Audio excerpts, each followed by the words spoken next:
నమస్తే, welcome to our channel. నేను మిషాల్ని. గత 4 రోజుల నుంచి దావోస్ పర్యటనలో సీఎం చంద్రబాబు నాయుడు గారు, మంత్రి నారా లోకేష్ గారు పాల్గొన్నారు. అందులో నిన్న సీఎం చంద్రబాబు నాయుడు గారు మీడియా ముందు మాట్లాడారు. ఏంటంటే మంత్రి నారా లోకేష్ గారు వారసత్వం గురించి జరిగింది. దీని మీద పూర్తిగా విశ్లేషించడానికి మనతో పాటు ఉన్నారు ప్రముఖ రాజకీయ విశ్లేషకులు అప్సాని రాజేష్ గారు ఉన్నారు. వారిని అడిగే కొన్ని విషయాలు మనం తెలుసుకుందాం.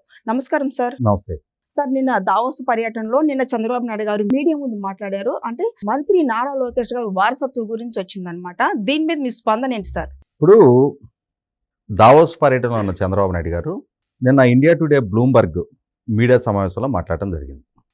గత వారం రోజులుగా 10 రోజులుగా తెలుగు రాష్ట్ర రాజకీయాన్ని కుదిపేస్తున్న రాజకీయపు వారసత్వపు చర్చ చాలా విస్తృతంగా జరుగుతున్న నేపథ్యంలో చంద్రబాబు నాయుడు గారు లాంటి సుదీర్ఘ నేపథ్యం ఉన్న రాజకీయ నాయకుడు, ఓ పార్టీ అధినేత, ఈరోజు తన కుమారుడు తన రాజకీయ వారసుడిగా తన ప్రభుత్వంలోనే మంత్రిగా కొనసాగుతున్న నేపథ్యంలో వారి నోటి నుంచి వచ్చే ప్రతి మాటకి కూడా ఒక గ్రావిటీ ఉంటుంది. చంద్రబాబు నాయుడు గారు ఏ విధంగా స్పందిస్తారు అని చెప్పని ప్రతి ఒక్క పౌరుడు కానీ ప్రతి సంస్థ కూడా ఎదురు చూస్తూ ఉంటుంది. ఇవాళ వారసత్వం అనేది చాలా సహజంగా మన సమాజంలో అంతర్భాగం అయిపోయింది.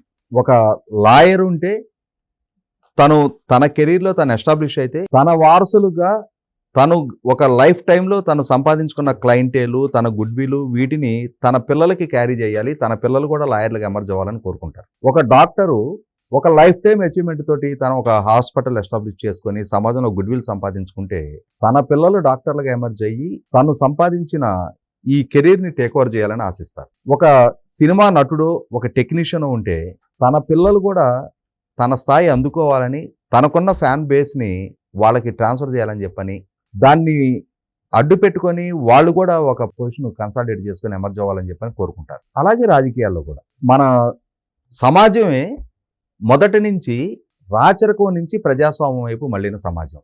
మన రాచరికంలో మనకి సహజంగానే మనకు అలవాటు పెట్టి అయిపోయిన ప్రక్రియ ఏంటి?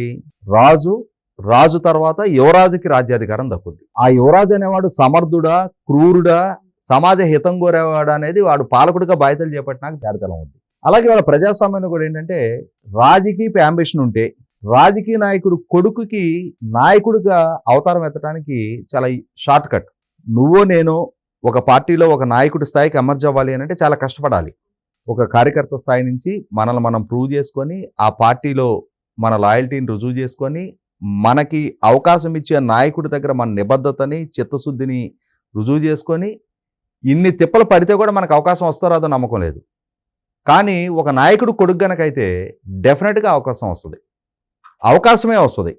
కానీ ఆ తర్వాత తనని తాను రుజువు చేసుకోవాల్సిన బాధ్యత మాత్రం ఈ అవకాశం దక్కించుకున్న వారసుడిదే. నేను చంద్రబాబు నాయుడు గారు అదే చెప్పడం జరిగింది. మనం చాలా మందిని సక్సెస్ఫుల్ పీపుల్ని చూస్తూ ఉంటాం. ముఖ్యంగా ఏ రంగంలో అయినా సరే అత్యంత సమర్థులైన తండ్రులు, ఆ తండ్రుల ఇమేజ్ అనేది అదే ఫీల్డ్లో ఎస్టాబ్లిష్ అవ్వాలి అనుకుంటున్న ఆ సంతానానికి చాలా మొట్టమొదటి ప్రతిబంధకం. అంటే ఏమవుతుందంటే ఒక సమర్థుడైన తండ్రి ఇమేజ్ కళ్ళ ముందు కనిపిస్తూ ఉన్నప్పుడు ఈ కొడుకుని అదే స్థాయి క్యాపబిలిటీ ఇతనికి ఉండకపోవచ్చు, ఇంకా మిగులు కూడా ఉండుండొచ్చు. కానీ ఏమవుతుందంటే అతను సాధించిన ఆ క్రెడిబిలిటీ ఇతనికి ఒక గుదిబండలాగా మారుతూ ఉంటుంది. ప్రతి సందర్భంలో మీ నాన్న అప్పుడు ఆ సినిమా చేశాడు, మీ నాన్న అప్పుడు ఆ ఎన్నికల్లో నెగ్గాడు, మీ నాన్న అప్పుడు ఆ సెంచరీ చేశాడు, మీ నాన్న అప్పుడు ఆ బౌలర్ని ఎదుర్కొన్నాడు. ఇతనికి ఎదురుపడే పరిస్థితులని హ్యాండిల్ చేయడం వేరు, ఆ తండ్రి సాధించిన విజయాలు ఇతనికి ఒక బ్యాక్ లాగా, ఒక గుదిబండలాగా కనిపిస్తూ ఉంటాయి. అంటే ఇటువంటి పరిస్థితుల్లో ఆ తండ్రి అనే ఇమేజ్ నుంచి బయటపడాలి, ఇతనిది అనే ఒక వ్యక్తిత్వాన్ని ప్రూవ్ చేసుకోవాలి. ఈ ప్రాసెస్లో తమను తాము మలుచుకొని పరిస్థితులకు అనుగుణంగా తమను తామను అన్వయించుకొని ఆ సవాళ్ళని ధీటుగా దాటిగా ఎదుర్కొని తండ్రిని మించి ఎదిగిన తనయులు ఉన్నారు. తనయులు కానీ ఆడపిల్లలు కానీ మగపిల్లలు కానీ తల్లిదండ్రులను మించి కీర్తి ప్రతిష్టలు సాధించిన వాళ్ళు ఉన్నారు. సహజంగా ఏ తండ్రి అయినా కోరుకుంటాడు, నాకన్నా నా పిల్లలు ఇంకా బెటర్ లైఫ్ లీడ్ చేయాలని కోరుకుంటారు. ఎవరో కొద్దిమంది ఉంటారు, ఒకళ్ళు వారా ఎక్కడో మర్రి చెట్లాగా మేమే విస్తరించాలి, మా కింద ఇంకేం మొక్క మొలవకూడదు, నా సంతానం కూడా నాకన్నా పేరు తెచ్చుకోకూడదు అనుకునే స్వార్థపరులు కొద్దిమంది ఉంటారు, చాలా నెగ్లిజిబుల్. సహజంగా ఎక్కడైనా సరే ఏ తల్లిదండ్రులైనా మాకన్నా మా పిల్లలు బాగుండాలని కోరుకుంటారు. అలాగే రాజకీయపు అవకాశమైన ఆ తండ్రులకున్న హోదా, స్థాయి, వీళ్ళకి ఒక అవకాశం కల్పిస్తుంది. అలాగే లోకేష్కి కూడా ఒక అవకాశం కల్పించడం జరిగింది. చంద్రబాబు నాయుడు గారు అబ్బాయిగా 2009 ఎన్నికల నాడు చంద్రబాబు నాయుడు గారితో సన్నిహితంగా మెలగగలిగే ఆస్కారం అతనికి దక్కుతుంది. లోకేష్ కన్నా బెటర్ ఐడియాలజీ ఉన్నా దాన్ని చంద్రబాబు నాయుడు గారి దాకా క్యారీ చేయగలిగే ఆపర్చునిటీ సామాన్యుడి కన్నా కూడా లోకేష్కి మొట్టమొదటి దక్కుద్ది. ఎందుకంటే తన ఇంటి కొడుకు, ఆయనతోటి ఎక్కువ టైం స్పెండ్ చేసే ఆస్కారం ఉంటుంది. నాన్నగారు నాకు ఒక ఐడియా ఉంది, ఇది మీకు ఉపయోగపడుతుంది అంటే పరిగణలోకి తీసుకోండి అని చెప్పడానికి తనకు ఆస్కారం దక్కుతుంది. అలాగే 2009 ఎన్నికల నాడు నగదు బదిలీ అని ఒక సలహాను తను ఇవ్వడం జరిగింది. కానీ అది దేశానికి ఒక ట్రెండ్ సెటర్ అయింది. ఎందుకంటే లోకేష్ స్టాన్ఫోర్డ్లో చదువుకొని ఉంటాం, ప్రపంచ బ్యాంకులో పనిచేసి ఉంటాం. ఆ రోజు ప్రపంచవ్యాప్తంగా ఉన్న వివిధ ప్రభుత్వాలు వాళ్ళ ఆర్థిక నిర్వహణ ఏ విధంగా చేస్తూ ఉన్నారు, వాళ్ళ సంక్షేమ పథకాలని ఏ ప్రభుత్వాలు ఏ సమాజాల్లో ఏ విధంగా అమలు చేస్తూ ఉన్నారనేది తను దగ్గరగా పరిశీలించడానికి ఒక ఆస్కారం కలిగింది.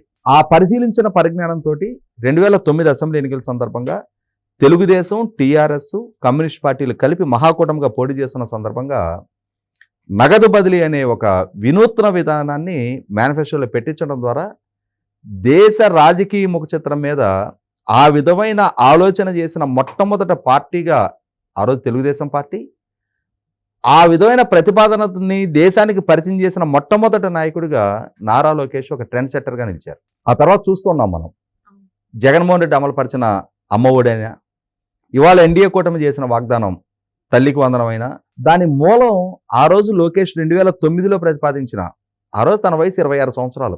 ఆ వయసులో తన మైండ్ నుంచి వచ్చిన, తన మేధస్సు నుంచి ఉద్భవించిన ఒక ఆలోచన ఇవాళ దేశ ప్రభుత్వాలు మొత్తం కూడా ఆచరించే ఒక ట్రెండ్కి ఆద్యుడు తను. ఈ ఘనత ఎక్కడ చర్చనీయాంశం కాదు. చంద్రబాబు నాయుడు గారు అబ్బాయి కాబట్టి ఆపర్చునిటీ వచ్చింది. చంద్రబాబు నాయుడు గారు అబ్బాయి అయినా సరే ఈ విధమైన మెచ్యూర్డ్ ఆలోచన విధానం తనకు ఉంది కాబట్టే చంద్రబాబు నాయుడు గారైనా పరిగణలోకి తీసుకుంటారు. లేదు అనంటే తన భవిష్యత్తు, పార్టీ భవిష్యత్తు, కోట్ల మంది ప్రజల భవిష్యత్తుతో ముడిపడి ఉన్న అంశాల్లో ఒక అప్రయోజకుడైతే ఆయన ఎందుకంటే ఏం చేస్తారు? లోకేష్ సమర్థుడు కాబట్టి, చదువుకున్నాడు కాబట్టి, ప్రపంచ జ్ఞానం ఉంది కాబట్టి చంద్రబాబు నాయుడు గారు పరిగణలోకి తీసుకున్నారు. ఆ తర్వాత చాలా సందర్భాల్లో చూసాం మనం. ఒక రాజకీయ పక్షానికి పార్టీ సభ్యత్వం తీసుకుంటే ఆ కార్యకర్తకి ఇన్సూరెన్స్ కలగజేయడం అనేది first time in the history of Indian politics. ఏ రాజకీయ పార్టీ కూడా అప్పటి వరకు అమలు చేయని ఒక విధానాన్ని అమల్లోకి తీసుకొచ్చి వాళ్ళ జాతీయ స్థాయిలో, ప్రాంతీయ స్థాయిలో అన్ని రాజకీయ పార్టీలు అదే ట్రెండ్ ఫాలో అయ్యే ఒరవడి సృష్టించిన నాయకుడు లోకేష్. ఆ తర్వాత కార్యకర్తల సంక్షేమం అనేది, అది కూడా ఏ రాజకీయ పక్షం ఆలోచన చేయలే. ఒక్క తెలుగుదేశం పార్టీ, అది నారా లోకేష్ సూచన సలహా మేరకు పార్టీ ప్రధాన కార్యదర్శిగా తను తీసుకున్న నిర్ణయం అనుసరించి ఆ నిర్ణయం చేయడం జరిగింది. అంటే ఇక్కడ ఏమవుతుంది, అర్థమవుతుంది మనకి, రాజకీయ పక్షాల నిర్వహణకి ఒక రోల్ మోడల్ లాగా లోకేష్ ఎమర్జ్ అయ్యాడు. తన ఏజ్ అప్పటికి 26వ సంవత్సరం నుంచి ఇవాళ 42 సంవత్సరాల నుండి 43 సంవత్సరాలు అడుగు పెడతా ఉన్నాడు తను. ఈరోజు తన జన్మదినం. అంటే ఒక రకంగా క్రికెట్ లాంటి గేముల్లో అది రిటైర్ అయ్యే ఏజ్ ఏమో కానీ రాజకీయాల్లో ఆరంగేట్రం చేసే వయసు అది. ఆ వయసులో తను దేశ రాజకీయ వ్యవస్థకు ఒక దిక్సూచిలాగా నిలిచాడు. ఇతని బ్రెయిన్ చైల్డ్, ఇతని మనసులో నుంచి, ఇతని బుర్రలో నుంచి వచ్చిన ఆలోచన వల్ల అన్ని రాజకీయ పక్షాలు అవలంబించి తీరాల్సిన పరిస్థితులు సృష్టించాడు. 2014-19 మధ్య IT and Panchayati Raj rural development మినిస్టర్గా తను పనితీరేంటి అనేది రాష్ట్రం చూసింది. 2019 ఎన్నికల్లో ఓడితే ఓడుండొచ్చు, ఓడించిన ప్రజలే 2024 ఎన్నికల్లో 91,000తో గెలిపించారు తనని. అంటే అక్కడ అధికారంలో తనకు అవకాశం దక్కిన రోజు మంత్రిగా తన పనితీరు పరంగా చాలా బలమైన ముద్ర వేయటం జరిగింది. 630 స్క్రోచ్ అవార్డ్స్ రాష్ట్ర ప్రభుత్వానికి అందియటం జరిగింది, కేంద్ర ప్రభుత్వం ఇస్తాను. అలాగే ప్రతిపక్షంలో జగన్మోహన్ రెడ్డి లాంటి పాలకుడిని ధీటుగా దాటిగా ఎదుర్కొంటూ పార్టీ శ్రేణులకి మనోధైర్యం నింపుతూ, ముఖ్యంగా జగన్మోహన్ రెడ్డి మోసపు ప్రచార ప్రభావంతో జగన్మోహన్ రెడ్డి గెలుపుకి కీలకంగా దోహదం చేసిన యువత, జగన్మోహన్ రెడ్డి వాళ్ళ వంచనకు గురై నైరాశ్యంలో మునిగిపోతూ మాదక ద్రవ్యాల బాట పడుతున్న సందర్భంగా తమ బిడ్డల భవిష్యత్తు పట్ల కుమిలిపోతున్న తల్లిదండ్రుల ఆవేదన అర్థం చేసుకొని యోగలం అని చెప్పని ఒక పాదయాత్ర రూపకల్పన చేసుకొని 1000 కిలోమీటర్ల పాదయాత్ర చేస్తా, 20 లక్షల ఉద్యోగ కల్పన చేస్తా, మీకు అద్భుతమైన భవిష్యత్తు కల్పిస్తా, మీరు నైరాశ్యంలో మునిగిపోవద్దు అని చెప్పని యువతకి, యువత కుటుంబాలకి మనోధైర్యాన్ని నింపుతా తను చేసిన పాదయాత్ర, ఈ 20 లక్షల ఉద్యోగ కల్పన అనేది మొన్నటి ఎన్డీఏ కూటమి గెలుపులో ఒక గేమ్ చేంజర్. దానికి ఆద్యుడు, అంటే ఆ నినాదానికి ఆద్యుడు యుగళం పాదయాత్ర చేసింది లోకేష్. కాబట్టి ఇక్కడ